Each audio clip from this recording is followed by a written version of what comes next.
Hello everyone, this is Anushka Singh, and on the behalf of St. Stephen's School, we feel privileged to announce admission open for pre-nursery to 12th class. As you all know, we are serving in education field for 44 years. We provide best and healthy environment for the student. For this session, we are introducing a new St. Stephen venture, Nanhe Minions, a pre-nursery class and play school. For more details, please contact our school office, Mohalla Bangotu and near ITI.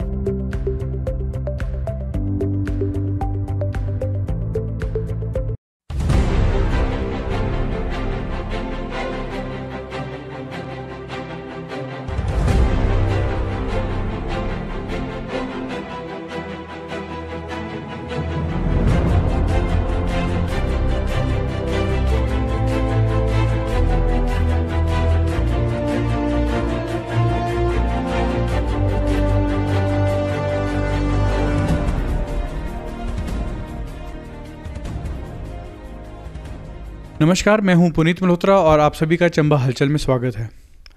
जैसे कि इन दिनों सभी को पता ही है कि schools की admission का टाइम है और सभी पेरेंट्स को ये क्वेरी रहती है कि अपना बच्चा कौन से स्कूल में डालें। तो आइए इसी विषय पर जो है आज एक हम इंटरव्यू करने जा रहे हैं। मेरे साथ हैं इस वक्त saint Stephen senior secondary school के प्रिंसिपल श्री विशाल स्त्रावला जी। तो आइए इनसे इंटरव्यू करते हैं। सर, शिक्षा के क्षेत्र में आप कब से हैं सर? हाँ, चंबा में तो मैंने 2004 में से मैं इस चंबा में अपने स्कूल के लिए मैं काम कर रहा हूँ। और अदरवाइज़ मुझे सारा जब से मैं पैदा हुआ हूँ तब से मैं ऑलमोस्ट शिक्षा के क्षेत्र में ही काम कर रहे हैं। हम लोगों की जो सेंट स्टीफेंस एजुकेशनल सोसाइटी है वो पहले मंडी से रजिस्टर्ड है और हम लोग 75 से स्कूलिंग के काम में हैं। जी। तो करीबन मुझे 5 साल का था तो मैं स्कूलिंग के काम में हूँ। जी। तो सर, मंडी से चंबा आप पहुँचे, तो यहाँ पर आपने स्कूल शुरू किया तो क्या कठिनाइयों का सामना आपने किया, किस तरह से सारा ये आपने जो चंबा जब मैं यहाँ आया था तो चंबा एक बहुत ही शिक्षा के हिसाब से बहुत पीछे माना गया है और यहाँ बहुत सारी चीज़ों की मैंने बहुत सारी चीज़ें फेस की हैं जो यहाँ कमियाँ रही हैं। सबसे बड़ी कमी मुझे लगा कि यहाँ बहुत अवेयरनेस बहुत कम थी लोगों में, जो एक बच्चों की शिक्षा को लेके वो आज भी मैं फेस करता हूँ इस चीज़ के लिए। और डे टू डे रूटीन में मुझे बच्चों को, उनके पेरेंट्स को गाइड करना पड़ता है कि किस बच्चे के लिए कौन सी लाइन बेहतर है और किस बच्चे के लिए क्या किया जाए। तो बट अब मैं पिछले 14, 15, 16 सालों से मैं देख रहा हूँ कि काफ़ी इम्प्रूवमेंट हुई है चंबा में आके, और यहाँ के लोगों में, और बच्चे बाहर पढ़ने जा रहे हैं और जब पढ़ के आ रहे हैं वापस तो वो नेचुरली अवेयरनेस बढ़ेगी और काफ़ी इम्प्रूवमेंट है। सर, जैसे कि चंबा में कई बार से सुनने में ये आता है कि चंबा में अच्छा स्कूल नहीं है और अच्छा मतलब शिक्षा का स्तर नहीं है, तो क्या चंबा वाकई ऐसी स्थिति है कि अच्छा स्कूल नहीं है? एक टाइम था, जब मैं मानता हूँ कि जब मैं 2004 में यहाँ आया था तो मैं भी यही सुन के यहाँ एंट्री किया था कि यहाँ एजुकेशन का स्तर जो है वो बहुत डाउन है। उसमें क्योंकि यहाँ कंपटीशन कोई नहीं था, जो जिसमें थे उसी में खुश थे। बट उसके बाद से हम लोग आए और हमने बहुत सारी चीज़ों को यहाँ का एक्सपेरिमेंट्स किए, बहुत सारा काम किया और उसके बाद से अब मैं देखता हूँ कि मोस्टली सभी स्कूल अपना बेस्ट दे रहे हैं। मैं किसी को ना क्रिटिसाइज़ करता हूँ ना मैं किसी को बेहतर बोलता हूँ, बट सब अपना बेस्ट दे रहे हैं। और अब आज जाके मैं ये बोलना चाहूँगा कि अल्टीमेटली सभी बच्चों को फ़ायदा हो रहा है। अगर हम अच्छा करेंगे तो अल्टीमेटली इस शहर के बच्चों का फ़ायदा होगा। जैसे अभी एडमिशन्स का टाइम है तो पेरेंट्स ना कंपेयर करते हैं कि यार कौन सा स्कूल बेस्ट रहेगा मेरे बच्चे के लिए। अगर सेंट स्टीफन में किसी ने एडमिशन लेनी है तो बाकी स्कूलों से हटके आपके पास क्या ऐसा है जो बच्चों को आप दे रहे हैं? मेरी जो सबसे मोस्ट कंसर्न रहता है वो कंसर्न रहता है कि बच्चों की केयर कहाँ है। मैं एक फ़ोन कॉल अवे हूँ पेरेंट्स के साथ। अगर कोई पेरेंट अपने बच्चे से किसी चीज़ से परेशान है, चाहे वो पढ़ाई से है या उससे किसी चीज़ से भी है, तो पेरेंट के साथ मैं डायरेक्ट इन्वॉल्व रहता हूँ कि मैं किसी को ये नहीं बोलता हूँ कि वो टीचर से बात करे या किसी थर्ड पर्सन से बात करे। पेरेंट मेरे पास डायरेक्ट फ़ोन करता है और मैं उनकी बच्चों की प्रॉब्लम को उसी समय सुनता हूँ और उसी समय उसको ख़त्म कर देता हूँ। सबसे प्लस पॉइंट मेरा यही है कि मेरे यहाँ बच्चा सुबह 9 बजे एंटर करता है, 3 बजे यहाँ जाता है, तो पेरेंट्स सबसे ज़्यादा मेरे ऊपर ट्रस्ट करते हैं कि सबसे ज़्यादा बच्चा मेरे पास सेफ़ है, वो चाहे लड़का है चाहे लड़की है। और मैं तो ये मानता हूँ, जैसे लोगों को भ्रम रहता है कि बोर्ड सिस्टम के ऊपर, कोई CBSE, कोई ICSE, कोई हिमाचल बोर्ड, कोई पंजाब बोर्ड, पर मैं तो एक ही चीज़ बोलता हूँ, सब बराबर है। इन चीज़ों से किसी में कोई फ़र्क नहीं पड़ता है, क्योंकि सबके सिलेबस ऑलमोस्ट कॉमन हैं, सब NCERT बेस्ड सिलेबस हैं। कोई किताब पढ़ा रहा है, कोई किताब पढ़ा रहा है, फ़र्क कोई नहीं पड़ता है। सबसे ज़्यादा फ़र्क पड़ता है सिर्फ बच्चे की केयर का है, और बच्चों को पढ़ाई के अलावा और क्या क्या करवाया जाता है। क्योंकि मैंने पिछले 2 साल में हम लोग ने नई बिल्डिंग बनाई है और हमने बहुत सारी यहाँ बच्चों को प्लेइंग फैसिलिटीज़ दी हैं, क्योंकि यहाँ बच्चों को ये सारी चीज़ें नहीं है। इस शहर में आप देखें तो सारे स्कूल जो हैं वो ऑलमोस्ट डब्बे में हैं, कम्पैक्ट हैं, no grounds and nothing else. जो भी बच्चा अंदर ही आता है, स्कूल के अंदर आता है, रूम में बैठता है और वो रूम से ही अपने घर में चला जाता है। और शहर में तो घरों में भी बच्चों के पास खेलने की जगह नहीं है, तो बच्चा जाए कहाँ। और चंबा एक ऐसा टाउन है कि यहाँ तो चौगान है एक लिए देके, तो वो भी साल में 6 महीने बंद रहता है, तो बच्चे जाएं कहाँ। तो मेरी कोशिश ये थी कि बच्चों को कोई प्लेइंग फैसिलिटीज़ दी जाए जिससे बच्चों को फिज़िकली फिट तो रहें वो। और उस लिए फिर मैंने ग्राउंड्स बनाए। मेरे पास 2 बहुत बड़े बड़े ग्राउंड हैं जिसमें हम बहुत सारी एक्टिविटीज़ करवाते हैं सारा साल, तो फिज़िकली फ़िट हो रहे हैं बच्चे, और ये एक मेरा एक बहुत बड़ा प्लस पॉइंट है। और तो यही सारी चीज़ें देख के, बाकी रिज़ल्ट्स आप हर साल देखते ही हैं कि हम पढ़ाई में भी पीछे नहीं हैं। हमारे पिछले करीबन जब हम 2004 से लेके आज तक मैं करीबन 14 तो डॉक्टर्स दे चुका हूँ इस शहर को, जो MBBS करके कुछ बच्चे कर रहे हैं और कुछ बच्चे पास आउट हो चुके हैं, और इंजीनियर्स की तो गिनती नहीं है।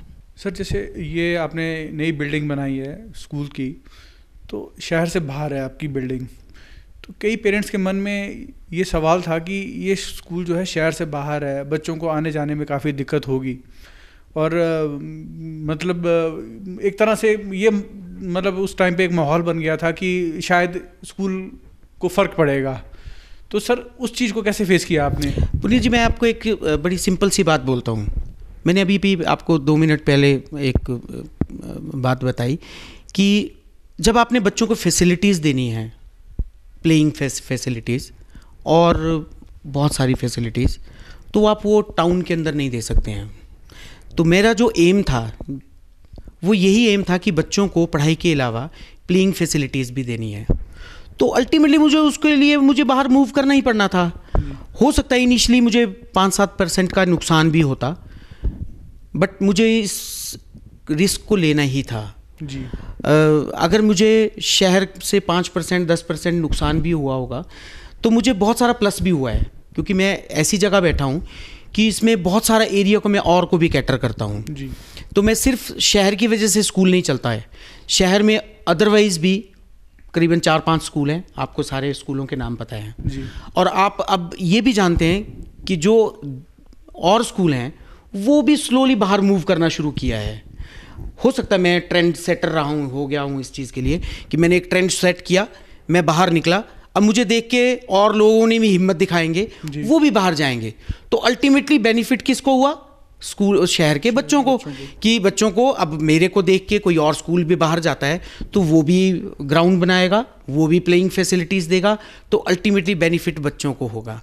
तो मुझे हो सकता है लोगों के मन में भ्रम था ये, क्योंकि मैंने यहाँ आके ये चीज़ें फेस की हैं कि कोई भी बच्चा पैदल नहीं पसंद करता चलना, चाहे वो 0.5 किलोमीटर है, चाहे वो 1 किलोमीटर ही है, वो जितनी भी जगह है, कोई भी बच्चा, जब मैं नया मूव किया, अब स्लोली विद इन दिस, मतलब मैंने 1.5 साल से ऊपर मुझे यहाँ हो गया है, तो बहुत सारे बच्चे ऑन फुट भी आना शुरू हो गए हैं और बहुत सारे बच्चे अपने व्हीकल्स में भी आना शुरू कर गए। तो अब वो दिमाग से बात ख़त्म हो चुकी है, जो अब लोग एक टाइम बोलते थे कि ये बाहर है, तो और भी स्कूल हैं जो शहर से बाहर हैं, वहाँ भी बच्चे जाते हैं।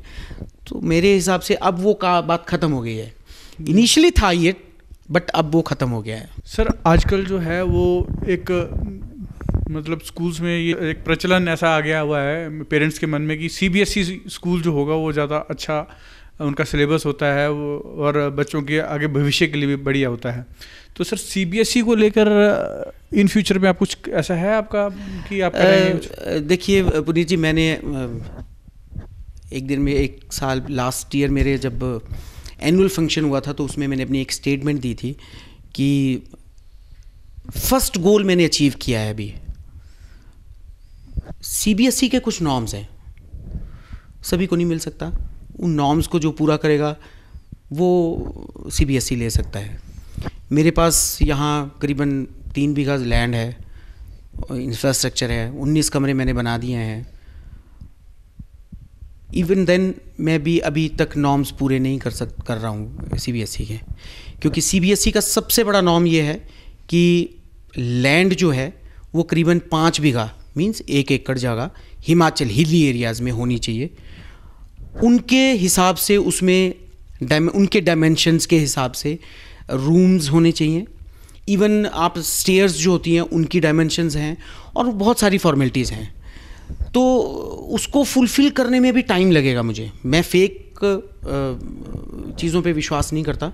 बहुत सारे लोग स्कूल बोलते भी हैं ये चीज़ कि हमारे पास सीबीएसई मान्यता है, दिस एंड दैट।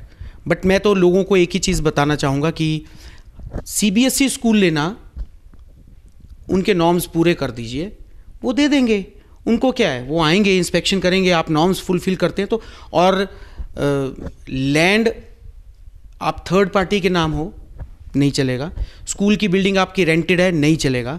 उनके दो ही एक नॉर्म्स ये है कि 25 ईयर्स का लीज मिनिमम होना चाहिए स्कूल के नाम पे जी, और अदरवाइज सोसाइटी के नाम पे वो इंफ्रास्ट्रक्चर हो सारा। ये नॉर्म्स हैं उनके। तो अभी मैंने 5 साल का टाइम मांगा है, 2 साल हुए हैं, अगले 3 साल में क्या होता है गॉड नोज। बट मैं इस चीज़ के लिए बहुत सिर्फ एक लोगों के दिमाग से इस इम्प्रेशन को निकालने के लिए। अदरवाइज़ मैं फिर वही बात करता हूँ कि बोर्ड्स का कभी कहीं कोई फ़र्क नहीं पड़ता है। सिलेबस सब एनसीईआरटी के हैं। कोई किस लेवल से पढ़ा रहा है, कोई कैसे पढ़ा रहा है, कोई किसी पब्लिशर्स को लगा के बैठा है। सिर्फ और सिर्फ बच्चे के ऊपर कौन पर्सनल ध्यान दे रहा है। मैं तो उसी चीज़ के ऊपर फिर वापस आता हूँ कि आप अगर अपने बच्चे को मेरे पास डालते हैं, आपके बच्चे की सुबह 9 बजे से लेकर 3 बजे तक उसका ध्यान रखा जाता है। उसको बहुत सारी एक्टिविटीज़ करवाई जाती हैं, पढ़ाई करवाई जा सकती है। तो मेरे ख्याल आपको उससे बढ़ के और कुछ नहीं चाहिए। पेरेंट्स के मन में एडमिशन के टाइम में एडमिशन फ़ीस को लेकर, जो मंथली फ़ीस को लेकर काफ़ी ज़्यादा मतलब विचार चलते हैं कि बच्चों का जो फीस डे बाय डे बढ़ रही है। कई पेरेंट्स जो है खर्चा मतलब नहीं उठा पाते। तो उसके लिए कोई आपका स्कूल कुछ ऐसा है जो कोई ऐसा प्रोग्राम है या जो गरीब परिवार के बच्चे हैं वो भी आप अपने स्कूल में ले सकें? पुनीत जी, मैं आपको बताऊं, आजकल आप देख ही रहे हैं बहुत सारे न्यूज़पेपर्स में एडमिशन फ़ीस को लेके बहुत सारा आ रहा है। मैं तो एक ही चीज़ बोलता हूं कि हमारे यहाँ 2-3 चीज़ों स्ट्रक्चर होता है। एक हमारे होता है कि मंथली फ़ीस, एक होता है एडमिशन फ़ीस, एक होता है एनुअल चार्जेस। ये 3 चीज़ें हम लोग पेरेंट्स से लेते हैं। मंथली फ़ीस हर महीने लेनी है। एडमिशन फ़ीस सिर्फ एक ही बार चार्ज की जाती है, only at the time of first admission of a child. अगर वो रिपीट करते हैं तो वो गलत है। इसके अलावा एनुअल चार्जेस में बहुत सारे फंड्स होते हैं जो स्कूल को चलाने के लिए काम आते हैं। क्योंकि हमारे पास, हम लोग प्राइवेट सेक्टर के लोग हैं और हम लोग इतना इंफ्रास्ट्रक्चर बनाते हैं, इतना एक्सपेंसेस करते हैं, तो वो हमारे को गवर्नमेंट तो कोई हेल्प नहीं करती है जी। और जितने फंड्स आते हैं पूरा साल हम उन फंड्स से निकालते हैं। इतनी बड़ी बड़ी बिल्डिंग्स बनानी है, बच्चों को अच्छी फैसिलिटीज़ देनी है, हर चीज़ हम कोशिश करते हैं हम अपने बच्चों को बेस्ट दें। और वैसे भी कंपटीशन का ज़माना है, आपको पता है जी। हर स्कूल अपना बेस्ट करने की कोशिश करता है। इतनी सारी गाड़ियाँ हैं, मेरे पास इस समय 4 गाड़ियाँ हैं, एक गाड़ी मैं और लेना चाह रहा हूँ। उनकी इंस्टॉलमेंट्स हैं और बहुत सारे खर्चे हैं जो अनसीन होते हैं जी। जो इन फंड्स, ये फंड्स पूरे करते हैं जी। तो मुझे लगता है कि जो चीज़ गलत है वो ये है कि अगर कोई एडमिशन फ़ीस हर साल लेता है सिर्फ एडमिशन फ़ीस के नाम पे, वो नहीं होनी चाहिए। तो मैं तो फीस हमारे अगर देखा जाए चंबा में, तो यहाँ अदरवाइज़ भी आप और डिस्ट्रिक्ट्स के हिसाब कंपेयर करें तो यहाँ फ़ीस आज भी हाफ फीस होगी। नर्सरी की फ़ीस यहाँ 700, 750, 800 यही है। आप यही कांगड़ा, हमीरपुर, शिमला में चले जाएं, यही डबल है। तो हमारे यहाँ आज भी फ़ीस स्ट्रक्चर बहुत कम है। तो मैं फिर वहीं बोलता हूँ, पेरेंट्स वहाँ बोलते हैं जहाँ अगर आपके बच्चे से फ़ीस एक्स्ट्रा ली जाए और बच्चों को दिया कुछ ना जाए। है ना। हम अपने इन छोटे से अमाउंट में भी बहुत अच्छा बेस्ट दे रहे हैं। और मैं तो अब गाड़ियाँ हैं स्कूल में ऑलमोस्ट, हम यहाँ बैठे हैं इतनी दूर, तो बाज़ार से हम लोग 300 रुपीज़ चार्ज करते हैं जी। हरदासपुरा से 300 रुपीज़ चार्ज करते हैं। तो ये बहुत नॉमिनल चार्जेस रखे हैं मैंने गाड़ियों के बच्चों को। आप पेरेंट्स से भी बात कर सकते हैं, ये कोई चीज़ फेक नहीं बोल रहा हूँ मैं, ऑन रिकॉर्ड हैं ये चीज़ें। और कोई भी पेरेंट ऐसा नहीं है जिसने मेरे को आज तक ऑब्जेक्शन किया हो कि सर आप गाड़ियों के चार्जेस बहुत लेते हैं। मेरे शायद इस शहर में सबसे लोएस्ट प्राइजेज़ हैं गाड़ियों से के। आप किसी से भी कभी भी कंपैरिजन कर लीजिए। तो मैं चाहता हूँ कि मेरे बच्चों को फैसिलिटी मिले, बच्चों को वो चीज़ चुभे ना। अब यही 300 की जगह मैं 1300 रुपये लग जाऊँ लेने, तो लोग तो कैलकुलेट करेंगे ना पुनीत जी। वो बोलेंगे यार 40 सीटर है, 60 बच्चे ला रहा हूँ उसमें, और कैलकुलेट करेंगे, तो फिर वो लूट है। तो मैं नहीं चाहता हूँ कि मेरे बच्चों को कोई भी चीज़ चुभे। एक तो मैं फ़ीस लूँ, ऊपर से मैं गाड़ियों के बहुत सारे चार्जेस लूँ, तो वो गलत है। तो मैं बोलता हूँ कि जो चीज़ गलत है वो गलत है, जो जेन्युइन है वो पेरेंट्स को भी पता होती है, कभी पेरेंट्स उसके अगेंस्ट नहीं जाते हैं। तो आज तक तो मेरे पेरेंट्स ने मुझे कभी इन चीज़ों के लिए बोला नहीं। सर, वीक स्टूडेंट्स के लिए आपका स्कूल क्या कर रहा है? मैं आपको एक और बता रहा हूँ, इसी चीज़ में ऐड ऑन करता हूँ कि मेरे पास बहुत सारे बच्चे ऐसे हैं जिनको मैं 100% फ्री पढ़ाता हूँ। जब गवर्नमेंट उनका रिकॉर्ड मांगती है हम उनको देते हैं, बट मैं कभी भी उसको पब्लिक नहीं करता हूँ। एक क्लास में 30 बच्चे बैठे हैं, तो आपस में उन बच्चों को भी नहीं पता होगा कि कौन सा बच्चा मेरे पास फ्री पढ़ रहा है। वो मेरी अपनी विल है, मैं किस बच्चे को फ्री पढ़ाना चाहता हूँ। वो मेरे अपनी मदर के नाम से मैं करता हूँ, और वो मैं आने वाले फ्यूचर में भी करता रहूँगा। और बहुत सारे बच्चे ऐसे होते हैं जो हाफ पे कर सकते हैं, जो मुझे बोलते हैं सर, अब कोई वर्कर्स हैं, कोई दुकानों में काम करते हैं लड़के, तो मेरे को आके कोई रिक्वेस्ट करता है, मैं उनको मना नहीं करता हूँ। तो मुझे लगता है कि नहीं, जहाँ अच्छे बच्चों को पढ़ने का हक है, तो इन बच्चों ने क्या बिगाड़ा है। तो जहाँ 30 बच्चे बैठे हैं, वहाँ अगर 5 बच्चे फ्री भी बैठ जाएंगे तो मेरा कोई नुकसान नहीं होता है। मेरी तो क्लास लगी है ना, तो उसमें अगर 3-4 बच्चे बिना फीस के भी पढ़ रहे हैं तो मुझे फ़र्क नहीं पड़ता है। तो मैं तो इस चीज़ को बोलता हूँ कि अगर यही चीज़ें सारे स्कूल वाले सोचें तो बहुत अच्छा बात है। सर, जैसे चंबा में देखा इतने स्कूल दिन ब दिन खुल रहे हैं, तो एक तरह से मतलब कंपटीशन का रहता है, तो आपका स्कूल क्या नया दे रहा है बच्चों को इन फ्यूचर की वो आगे अच्छा रिजल्ट दें? मैंने एक चैलेंज दिया है यहाँ आके जी, और 2000 से मैं आगे भाग रहा हूँ, सब लोग मेरे पीछे पीछे भाग रहे हैं। मैंने बहुत सारी चीज़ों के ऊपर ट्रेंड सेट किए हैं। जब मैं यहाँ नया आया था तो यहाँ कोई एनुअल फंक्शन नहीं करवाता था जी, और जो अगर करवाते भी थे तो वो किस स्टैंडर्ड के होते थे, आप तो कवरेज दे ही रहे हैं। उसके बाद से आप देख लो कितना ट्रेंड सेट हुआ। मैंने इंफ्रास्ट्रक्चर बनाया, अब और स्कूल भी इंफ्रास्ट्रक्चर बना रहे हैं, तो मैं ऐसे आगे से आगे भागता जा रहा हूँ। तो मुझे फॉलो कर रहे हैं, तो मुझे अच्छा लगता है कोई मुझे फॉलो करता है, क्योंकि मेरे पास इतना एक्सपीरियंस है। मैं चाहता हूँ कि मेरे बच्चे ही हैं जो मेरे पीछे फॉलो करने वाले हैं, तो वो फॉलो करें। तो अल्टीमेटली मेरा मेन मोटिव है इस शहर के बच्चों को बेनिफिट मिले, यहाँ के लोगों को बेनिफिट मिले। वो कौन कंपटीशन, मैं तो किसी के साथ कंपटीशन नहीं करता हूँ, ना मुझे करना है। मैं सिर्फ अपना काम करता हूँ। मैं अपने बच्चों के ऊपर, मेरा सिर्फ एक यही दायरा है, मैं इससे ना बाहर सोचता हूँ, ना मुझे कोई, मेरे पास इतना टाइम है। मैं सिर्फ अपने काम में थ्रस्ट देता हूँ और उसी में रहना चाहता हूँ। दिन रात मेरी एक ही उधेड़ बुन होती है कि मुझे और क्या करना है नया, जिससे मैं अपने बच्चों को और अच्छा करूँ। क्योंकि मेरा एक मोटिव है कि पढ़ाई में मेरा बहुत अच्छा नाम है। मैं चाहता हूँ मेरे बच्चों का स्पोर्ट्स में भी ऐसा ही नाम हो, जो हिमाचल में पूरे क्या दुनिया में बच्चों का नाम जाए स्पोर्ट्स में भी। जी, ये थे saint Stephen senior secondary school के प्रिंसिपल श्री विशाल स्त्रावला जी। अगली बार एक नई शख्सियत के साथ आपके समक्ष प्रस्तुत होंगे। तब तक के लिए नमस्कार।